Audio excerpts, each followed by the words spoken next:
میرے محترم بزرگوں اور دوستوں،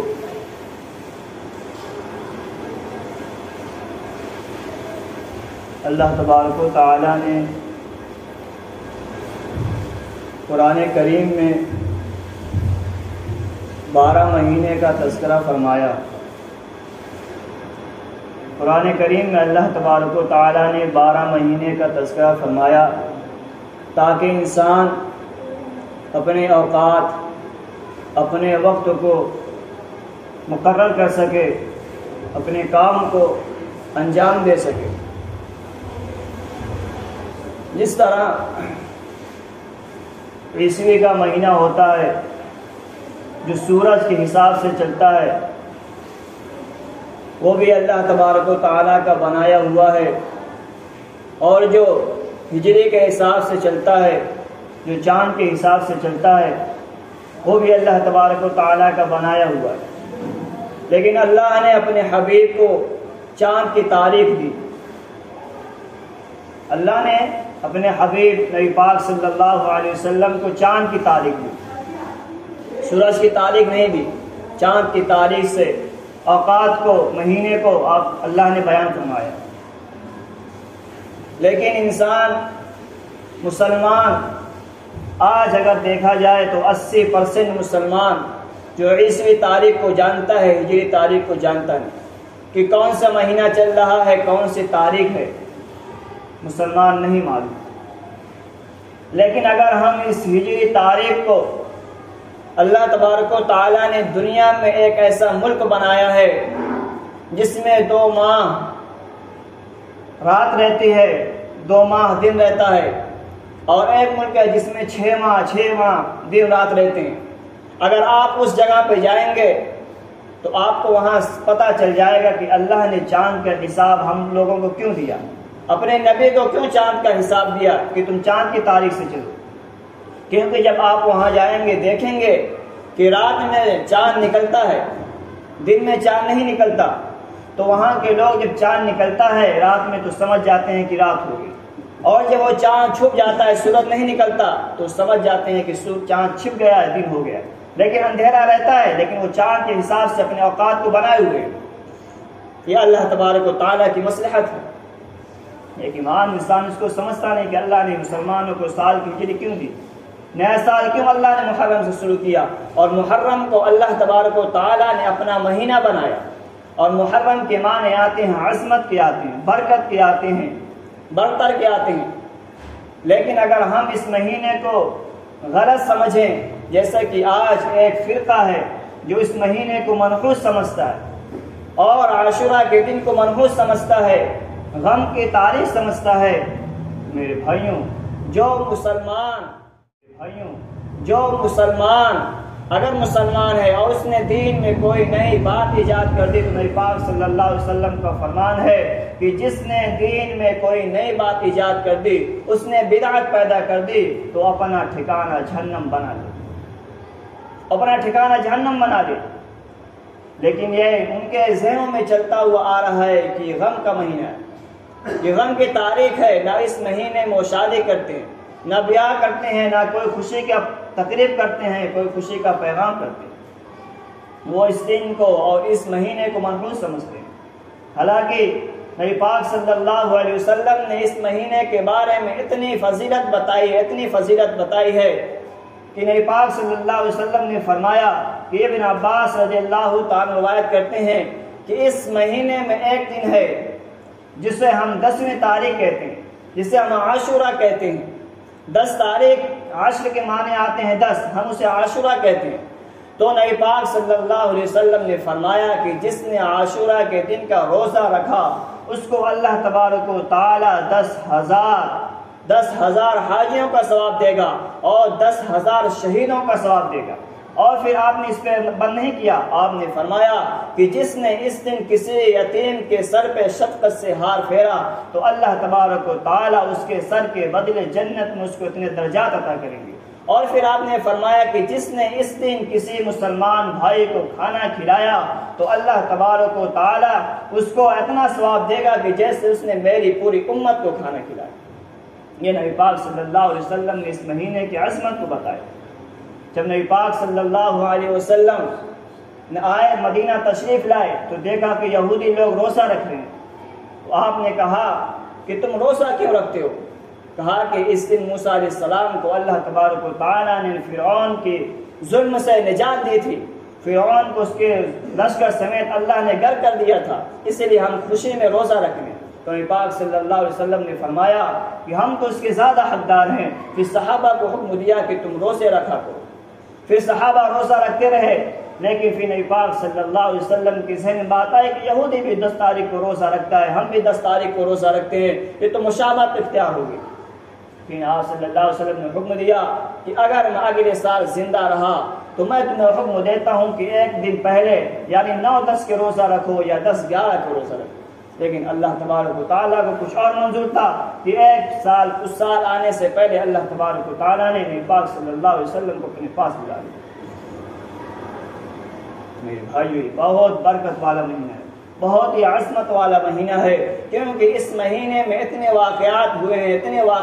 ہیں کہ ہم اس کا اندازہ نہیں لگا سکتے۔ ہم جب تاریخ کو کھولیں گے پڑھیں گے تب ہم کو پتہ چلے گا کہ اللہ نے اس مہینے میں کتنی برکتیں، کتنی رحمتیں، کتنی باتیں اللہ نے اس واقعات اس مہینے میں اللہ نے نازل فرمائے۔ کیونکہ 10 تاریخ کو اللہ تبارک و تعالیٰ نے آدم علیہ السلام کو پیدا کیا،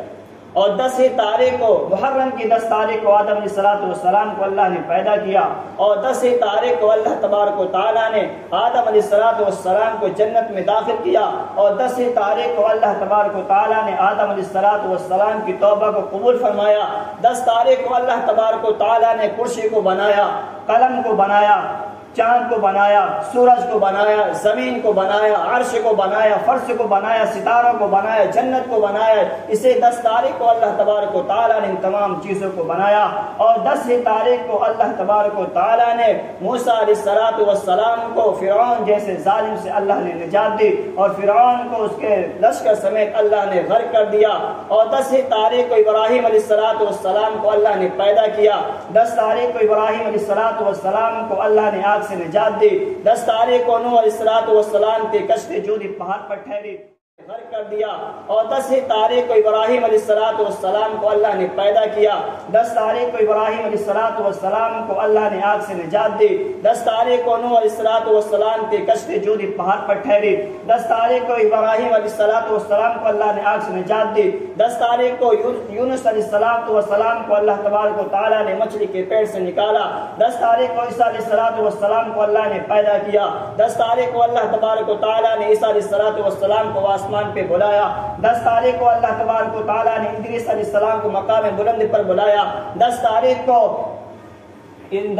ابراہیم علیہ السلام کو آگ سے نجات دی۔ اور سب سے بڑی بات یہ ہے کہ اللہ تبارک و تعالیٰ نے 10 تاریخ کو آسمان سے سب سے پہلے جو بارش ہوئی وہ محرم کی 10 تاریخ کو، سب سے بڑی بات زمین پہ سب سے پہلے قطرہ جو آسمان سے گرا وہ محرم کی 10 تاریخ کو۔ لیکن میرے بھائیوں، ہمارے کچھ مسلمانوں میں بھی کچھ فرقے ہیں، کیونکہ نبی پاک صلی اللہ علیہ وسلم نے فرمایا تھا کہ میری امت 73 فرقوں میں تقسیم ہو جائے گی، ان میں سے ایک فرقہ ہوگا جو جنتی ہوگا، ان میں سے ایک فرقہ ہمارے سامنے جو اپنے آپ کو شیعہ کہتا ہے، لیکن وہ ہماری رمضوں میں وہ رافضی ہے، جو منکر ہے اسلام کا، جو دین کا منکر ہے، جو اسلام کے نام پر مسلمانوں کو بدنام کرتا ہے، جو اپنے بہو اپنی بیٹیوں کو سڑکوں پر نکالتا ہے، ان کے ساتھ بدتمیزی کرتا ہے، اور امام اور حضرت بکر، حضرت عمر، عثمان کو گالیاں دیتا ہے۔ نبی پاک صلی اللہ علیہ وسلم نے فرمایا کہ میرے صحابہ ستاروں کے مانند ہے، جو میرے صحابہ کے نقش قدم پر چلے گا وہ جنت میں چلا جائے گا۔ تمام صحابہ ستاروں کے مانند ہیں، پاک صاف ہیں، چمکدار ہیں، جس کی بھی اتباع کرو گے تم جنت میں چلے جاؤ گے۔ لیکن یہ فرقہ حضرت ابو بکر کو گالیاں دیتا ہے، عمر کو گالیاں دیتا ہے، عثمان کو گالیاں دیتا ہے، ہم حضرت عائشہ رضی اللہ تعالی عنہا کو بھی گالیاں دیتے ہیں، ہم عائشہ رضی اللہ تعالی عنہ کو گالیاں دیتے ہیں، جن کے بارے میں اللہ نے خود قرآن پاک میں ایک پورا رکن حاصل کر دیا۔ ان کی طہارت کو بیان کرنے کے لیے اللہ نے آسمان سے قرآن کو نازل کر دیا، لیکن یہ جاہل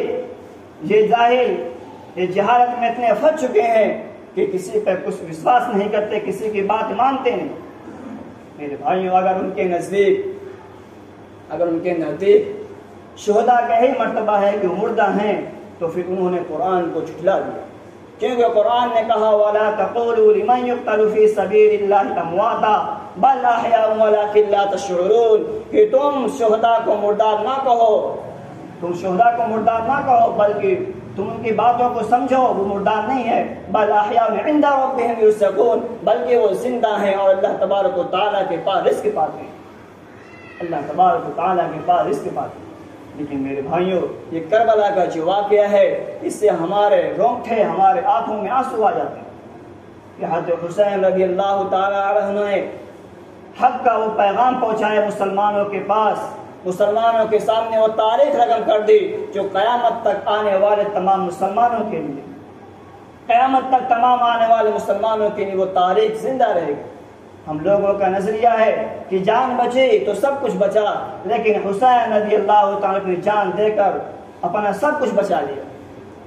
جب حضرت حسین رضی اللہ تعالیٰ کے بیٹے عبداللہ جب وہ زخمی ہو گئے، ان کے پاس آئے تو سوچا کہ یہ ظالم ان کو، عبداللہ کو چھوٹے بچے کو دیکھ کر چھوڑ دیں گے، لیکن ایک ظالم تیر چلاتا ہے اور عبداللہ کے یہاں پہ لگتا ہے، خون کا فوارہ نکلنے لگتا ہے۔ تو حضرت حسین رضی اللہ تعالیٰ خون کے فوارے کو اپنے ہاتھ میں لیتے ہیں اور زمین پر بکھیرتے ہیں اور کہتے ہیں اللہ تو ان سے بدلہ لینا، اے اللہ تو ان سے بدلہ لینا۔ میرے بھائی، تاریخ پڑھو، تاریخ کا مطالعہ کرو، صحابہ کرام کی کتابیں پڑھو، نبی پاک صلی اللہ علیہ وسلم کی سیرتیں پڑھو۔ میرے بھائی، ہر چیز بدلہ لینا۔ میرے بھائی، تاریخ پڑھو، تاریخ کا مطالعہ کرو، صحابہ کرام کی کتابیں پڑھو، نبی پاک صلی اللہ علیہ وسلم کی سیرتیں پڑھو۔ میرے بھائی، ہر چیز کا ایک وقت ہوتا ہے۔ موبائل چلاؤ، کوئی منع نہیں کرتا، موبائل چلاؤ کوئی منع نہیں کرتا، لیکن میرے بھائی ایک وقت تک، ایک وقت تک موبائل چلاؤ، ایک وقت تک اپنی کتابوں، اپنے آپ کو کتابوں کے حوالے کرو، اپنے نبی کی زندگی پڑھو، تمہیں پتہ چلے گا کہ آج جو یزید جو حضرت حسین رضی اللہ تعالیٰ کے چہرے پر، ان کے اونٹ پر چھڑی مار رہا تھا، وہاں ایک صحابی کھڑے ہوئے تھے، انہوں نے کہا یزید اس چھڑی کو وہاں سے ہٹا لے، کیونکہ میں نے اس ہونٹ سے نبی کو ہونٹ کو چومتے ہوئے دیکھا، اس ہونٹ کو نبی کے ہونٹ سے چومتے ہوئے دیکھا ہے، ہٹا لے یہاں سے۔ ان میں سے جو بچے صرف زینب بچی اور امام زین العابدین بچے جن کا نام علی تھا، وہ بچے، اور وہ راتوں کے اتنا رویا کرتے تھے، اتنا رویا کرتے تھے کہ ان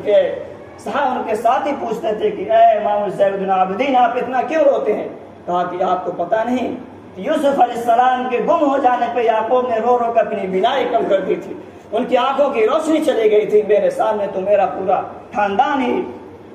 شہید ہو گیا، میرا پورا خاندان ہی قتل ہو گیا، میں کیوں نہ رو؟ میرے بھائی، جس کی آنکھوں کے سامنے اس کا پورا خاندان شہید ہو جائے، اس سے پوچھو اس پر کیا بیتتی ہے۔ ان ظالموں نے ان کے سر کو نیزے پر اٹھا کر یزید کے قدموں پر رکھا تھا، یزید کے قدموں پہ جا کے رکھا تھا، اور یزید وہ ان کو چھری سے ان کے اونٹ پہ چھڑی مار رہا تھا، جس پہ صحابی نے کہا کہ اے یزید اتنا ظلم تو نہ کر، اتنا ظلم تو نہ کر، کیونکہ میں نے اس اونٹوں کو نبی کو اونٹوں سے چومتے ہوئے دیکھا۔ یہی امام یہی حضرت حسین اور حضرت حسن تھے کہ جب فاطمہ کے گھر نبی پاک صلی اللہ علیہ وسلم گئے تو دیکھا کہ دونوں بچے رو رہے ہیں۔ آپ نے پوچھا فاطمہ تو رو کیوں، بچے رو کیوں رہے ہیں؟ کہا کہ یا رسول اللہ بھوک کی وجہ سے رو رہے ہیں، بھوک کی وجہ سے رو رہے ہیں، 2 دن سے کچھ کھایا نہیں۔ نبی پاک صلی اللہ علیہ وسلم نے حضرت حسن رضی اللہ تعالی عنہ کو اپنے پاس بلایا اور اپنی زبان مبارک نکالی اور حسن کے منہ میں ڈالی۔ حضرت حسن رضی اللہ عنہ چوستے رہے یہاں تک کہ سیراب ہو گئے، ایسا لگتا تھا کہ ان کی زبان مبارک سے شہد نکل رہی ہے۔ پھر حسین کو بلاتے ہیں اور ان کے اپنی مبارک زبان کے منہ میں ڈالتے، وہ بھی چوستے رہے یہاں تک کہ سیراب ہو گئے، اور پھر کہا کہ اے اللہ میں ان سے محبت کرتا ہوں، تو بھی ان سے محبت کر، اور جو اس سے محبت کرتا ہے تو اس سے بھی محبت کر، اور جو اس سے بغض رکھتا ہے تو اس سے بھی بغض رکھ۔ لیکن میرے بھائی، محبت کا یہ درجہ نہیں ہے کہ اپنے آپ کو زخمی کر دو، محبت کا یہ درجہ نہیں ہے کہ اپنے بیویوں اپنے بچوں کے دوپٹے کو تار تار کر دو، محبت کا یہ درجہ نہیں ہے کہ اپنے سینوں کو زخمی کر دو، محبت کا یہ درجہ نہیں ہے کہ کھچڑی پکا کر تقسیم کرو، محبت کا یہ درجہ نہیں ہے کہ حلوہ پکا کر تقسیم کرو، محبت کا درجہ نہیں ہے کہ کالے کپڑے پہن کر ماتم کرو، محبت کا درجہ نہیں ہے، جہالت کا درجہ ہے، جہالت کا درجہ ہے، محبت کا درجہ نہیں ہے۔ کیونکہ حضرت حبیبہ رضی اللہ تعالیٰ کے والد جب انتقال ہوا ان کا، تو انہوں نے 3 دن کے بعد خوشبو منگوائی اور اپنے بدن پہ ملا اور بتایا کہ نبی پاک صلی اللہ علیہ وسلم نے 3 دن سے زیادہ سوگ منانے سے منع فرمایا، 3 دن سے زیادہ کوئی مسلمان سوگ نہیں منا سکتا، اور جس نے اس میں زیادتی کی اور حد سے تجاوز کیا وہ نبی پاک صلی اللہ علیہ وسلم کے فرمان میں آ جائے گا کہ جس نے دین میں کوئی نئی بات ایجاد کر دی وہ اپنا ٹھکانہ جہنم بنا لے، اپنا ٹھکانہ جہنم میں بنا لے۔ میرے بھائیوں، یزید کے ساتھ ہی نہ بنو، حضرت حسین رضی اللہ تعالیٰ کے ساتھ کھڑے ہو اور حق اور باطل کا مطالعہ، حق اور باطل کے ساتھ ہی نہ بنو، حضرت حسین رضی اللہ تعالیٰ کے ساتھ کھڑے ہو اور حق اور باطل کا مطالعہ، حق اور باطل کا مقابلہ کرو، کیونکہ آج جو کرسیوں پہ بیٹھے ہوئے ہیں وہ یزید کے بھائی ہیں، جو کرسیوں پہ بیٹھے ہیں وہ فرعون کا دوست ہے۔ آج اگر ہم متحد نہیں ہوئے، ایک نہیں ہوئے، تو ہماری بھی حالت اس سے بھی بدتر ہوگی، کیونکہ کربلا جیسا واقعہ دنیا نے نہیں دیکھا، کربلا جیسا واقعہ دنیا نے کبھی نہیں دیکھا اور نہ ہی دیکھ سکے گا، نہیں دیکھا ہے اور نہ ہی دیکھ سکے گا۔ ایسی نماز کبھی نہیں دیکھی، کیونکہ جب اللہ نے انسان کو پیدا کیا اور کہا فرشتوں سے کہ میں اپنا نائب بنا رہا ہوں، تو فرشتوں نے کہا کہ اے اللہ تو ایسے انسان کو اپنا نائب بنا رہا ہے جو ایک دوسرے کے خون کے پیاسے ہو جائیں گے، جو ایک دوسرے کے جان کے پیاسے ہو جائیں گے، جو ایک دوسرے کی عزت اچھالیں گے۔ تو اللہ نے کہا کہ میں جانتا ہوں تم نہیں جانتے، انی اعلم ما لا تعلمون، میں جانتا ہوں تم نہیں جانتے۔ پھر وہی جب کربلا کا دن آیا تو جب حضرت حسین رضی اللہ عنہ نماز ادا کر رہے تھے، سجدے میں اپنی پیشانی کو رکھا تو اللہ نے فرشتوں سے کہا کہ دیکھو تمہارا سجدہ اور میرے اس بندے کا سجدہ دیکھو، جنگ کتنی گھمسان سے ہو رہی ہے، لیکن اپنے رب کے سامنے سجدہ کرنے سے انکار نہیں کر رہا۔ چاہے تو وہاں بھی سجدہ چھوڑ دیتے، نماز چھوڑنے کی اجازت ہے، لیکن پھر بھی اپنے سر کو نبی اللہ کے سامنے جھکایا، اللہ کے سامنے جھکایا، اور آپ نے سر کو جھکایا، اور آج وہ مرتبہ وہ مقام اللہ نے عطا کیا کہ قیامت تک ان کا تذکرہ چلتا رہے گا۔ لیکن میرے بھائیوں، اس کا غم کا مہینہ، اس کو غم کی تاریخ، ان کو منحوس مہینہ، یہ تمام شمار کرنا، یہ سب ہمارے ذہنوں کے خلاف، ہماری شان نہیں ہے، مسلمانوں کی شان نہیں ہے، کیونکہ اللہ نے قرآن میں کر دیا، تذکرہ کیا کہ شہداء زندہ رہتے ہیں، ان کو میرے پاس رزق ملتا رہتا ہے۔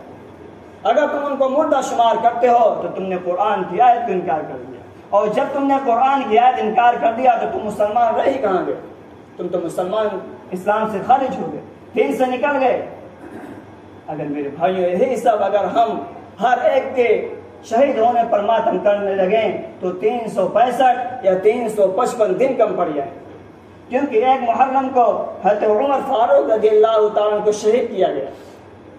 18 ذی الحجہ کو عثمان رضی اللہ تعالیٰ کو شہید کیا گیا۔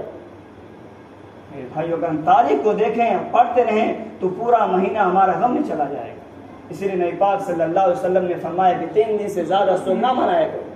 3 دن سے زیادہ منانا سوگ منانا جائز نہیں۔ میرے بھائیوں، نبی پاک صلی اللہ علیہ وسلم کی باتیں اور صحابہ کرام کی باتوں پر عمل کریں اور اللہ کے بتائے ہوئے احکام پر چلیں تو ہماری دنیا بھی اچھی بنے گی اور آخرت بھی اچھی بنے گی۔ اور اگر ہم نے صرف دنیا ہی کے لیے سب کچھ کرتے رہے، میرے بھائیوں ایک بات یاد رکھو، اگر تمہیں دنیا میں کوئی عزت دیتا ہے تو بھی ٹھیک، اگر کوئی تمہیں برائی بیان کرتا ہے تو بھی ٹھیک، اگر تمہیں کوئی گالی بھی دیتا ہے تو بھی ٹھیک، اگر تمہارے اوپر کوئی پھول برساتا ہے تو بھی ٹھیک، اگر تمہیں کوئی مالا پہناتا ہے تو بھی ٹھیک، اگر کوئی پتھر مارتا ہے تو بھی ٹھیک، کیونکہ تمہیں اللہ کے سامنے حساب دینا ہے۔ ان جیسے انسانوں کے ساتھ بنا لو کہ کوئی تمہیں گالی دیتا ہے تو برداشت کر لو، کوئی پتھر مارتا ہے تو برداشت کر لو، کوئی تمہیں برائی بیان کرتا ہے صبح و شام تو تسلیم کر لو، کیونکہ اللہ تمہارے ہر فعل، ہر قدم، ہر بات، ہر منٹ، ہر سیکنڈ، ہر گھنٹے، ہر مہینے، ہفتے کو جانتا ہے کہ میرا بندہ میرے سامنے کیسے رہتا ہے۔ تمہیں لوگوں کو دکھانے کی کوئی ضرورت نہیں۔ اللہ تبارک و تعالی مجھے اور آپ کہنے سننے سے زیادہ عمل کرنے کی توفیق عطا فرمائے۔ وآخر دعوانا الحمدللہ رب العالمین۔